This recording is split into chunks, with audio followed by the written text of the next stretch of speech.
आज मैं आप लोगों के साथ ढाबा स्टाइल दाल चना फ्राई की रेसिपी शेयर कर रही हूँ। तो ज़रूर ट्राई करके देखिएगा और बहुत ही ज़बरदस्त है। ख़ास तौर पे उन लोगों के लिए वो जो कि बहुत ज़्यादा स्पाइसी खाने पसंद नहीं करते और रेड चिली पाउडर का, लाल मिर्चों का इस्तेमाल नहीं करना पसंद करते, तो उनके लिए ये बेस्ट है और ओरिजिनल अथेंटिक रेसिपी है। ठीक है, ढाबा स्टाइल दाल चना बनाने के लिए सबसे पहले मैंने 500 ग्राम दाल चना लिया है और इसको अच्छी तरह धोकर भिगो के मैंने इसको तकरीबन 2 घंटे के लिए छोड़ दिया था। उसके बाद सिंपल पानी के साथ इसको मैंने बॉईल किया हुआ है।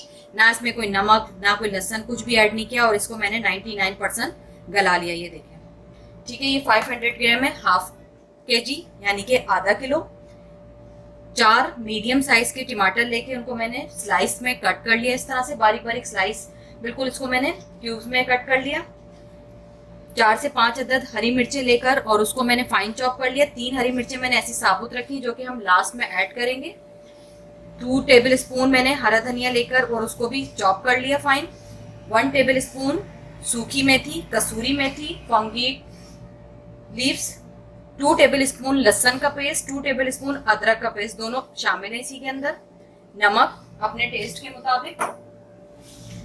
1 टेबल स्पून गरम मसाला पाउडर, 2 टेबल स्पून धनिया पाउडर, 1 टेबल स्पून भुना हुआ कुटा हुआ जीरा। ये चीजें इसके अंदर जाएंगी। इससे हम अपनी ढाबा स्टाइल फ्राइड चना दाल तैयार करेंगे। चलिए हम इसकी नेक्स्ट स्टेप की तरफ चलते हैं। मैंने कढ़ाई लेकर उसमें तकरीबन 1 कप से थोड़ा ज्यादा ऑयल लिया है, शामिल कर दिया है और इसका चूल्हा मैंने ऑन कर दिया। सबसे पहले जो हम इसके अंदर ऐड करेंगे वो अपना ये लहसुन अदरक का पेस्ट शामिल करेंगे।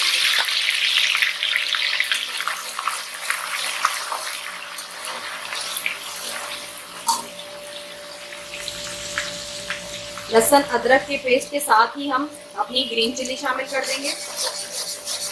आपने इसको तकरीबन 2 से 3 सेकंड फ्राई करना है। ठीक है, लहसुन अदरक को मैंने चंद सेकंड हरी मिर्ची और लहसुन अदरक दोनों को फ्राई कर लिया कि लहसुन का जो कच्चापन था वो खत्म हो गया लहसुन अदरक का और एक अच्छी सी इसमें खुशबू आना शुरू हो गई। अब हमने अपने ये जो टमाटर हैं, टमाटर ऐड कर देने इसमें। अब टमाटर को अच्छी तरह से गला लेंगे।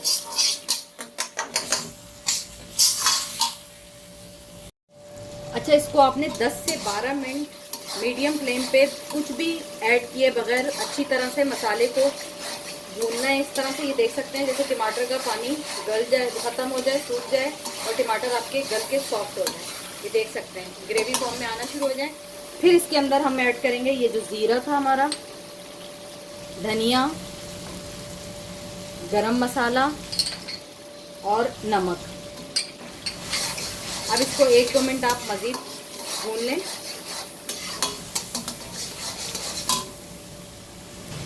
मसाले ऐड करने के बाद आपने इसको सिर्फ 1 मिनट तक भूनना है। अब इसके अंदर हम ये अपनी जो बॉइल्ड दाल है वो शामिल कर देंगे।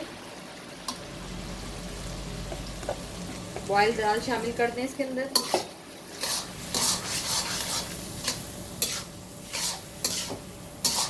अच्छी तरह इसको ऊपर नीचे मिक्स कर लें 1-2 मिनट। अगर आप लोगों को इसमें स्पाइस कम लग रहा हो तो आप ग्रीन चिल्ली का ज़्यादा इस्तेमाल कर लीजिएगा, लेकिन लाल मिर्चें मत ऐड कीजिएगा क्योंकि इसका सारा मज़ा ख़राब हो जाएगा।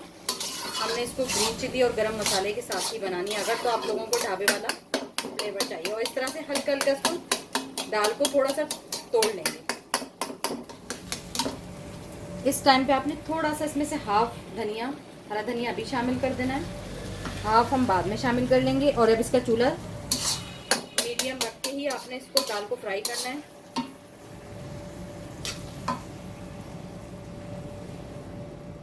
ये बहुत ज़बरदस्ती हमारी ढाबा स्टाइल दाल तैयार हो गई है। अब लास्ट के अंदर आपने इसके अंदर ये ग्रीन चिल्ली जो हमने रखी थी 2-3, वो ये जो हरा धनिया बचा के रखा है, ये कसूरी मेथी शामिल कर देंगे। ठीक है, शामिल करके इसको एक दफ़ा ऊपर नीचे इस तरह से मिक्स कर लें।